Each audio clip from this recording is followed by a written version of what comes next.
નમસ્કાર. મહર્ષિ અરવિંદ મનોવિજ્ઞાન ભવન સૌરાષ્ટ્ર યુનિવર્સિટીની વિદ્યાર્થીની હું બેડિયા નેહા. આજે તમને પ્રીમેન્સ્ટ્રુઅલ ડિસ્ફોરિક ડિસઓર્ડર વિશે તમને માહિતી આપીશ. પ્રીમેન્સ્ટ્રુઅલ ડિસ્ફોરિક ડિસઓર્ડર એટલે શું? પ્રીમેન્સ્ટ્રુઅલ ડિસ્ફોરિક ડિસઓર્ડર એ સ્ત્રીઓમાં થતી એક ગંભીર પ્રકારની વિકૃતિ છે.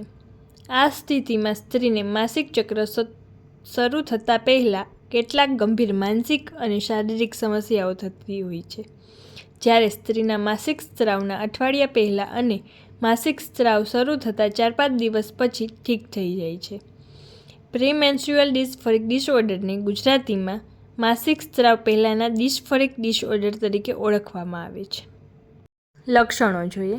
માનસિક લક્ષણો: ચિંતા, હતાશા, મૂડ સ્વિંગ્સ, ગુસ્સો, એકાગ્રતાની ક્ષમતા ઘટવી, આત્મઘાતી વિચારો આવવા, નિરાશાની લાગણીઓ, તણાવ અનુભવો અને સામાન્ય પ્રવૃત્તિઓમાં રસ ઓછો થવો.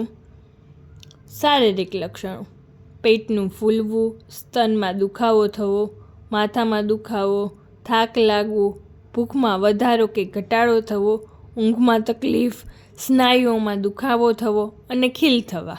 પ્રીમેન્સ્ટ્રુઅલ ડિસ્ફોરિક ડિસઓર્ડર થવા પાછળના કારણો: હોર્મોનલમાં ફેરફાર, જીનેટિક્સ, તણાવ, ધૂમ્રપાન, મૂડ ડિસઓર્ડરનો ઇતિહાસ અને ચક્રના લ્યુટિયન તબક્કા દરમિયાન પ્રતિભાવમાં વધારો થવો.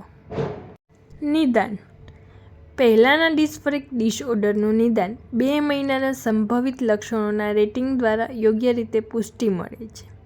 આ સમસ્યાઓની તીવ્રતાના દૈનિક રેટિંગ અને માસિક સ્ત્રાવ પહેલાંના મૂળ લક્ષણો માટે visual analogue scale premenstrual system screening tool એટલે કે PSTT નો ઉપયોગ કરી શકાય છે.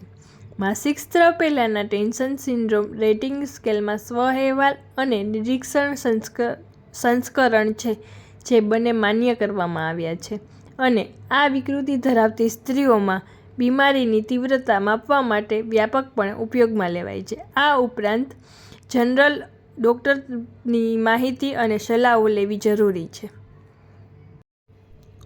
ઉપચાર: પહેલું, CBT એટલે કોગ્નેટિવ બિહેવિયર થેરાપી. બીજું, તણાવ ઘટાડવા માટે કોપિંગ સ્કિલ વિકસાવવી જોઈએ. ત્રીજું, જીવનશૈલીમાં પરિવર્તન, યોગ, ધ્યાન, કસરત અને આપણે પોષણયુક્ત આહાર લેવા જોઈએ.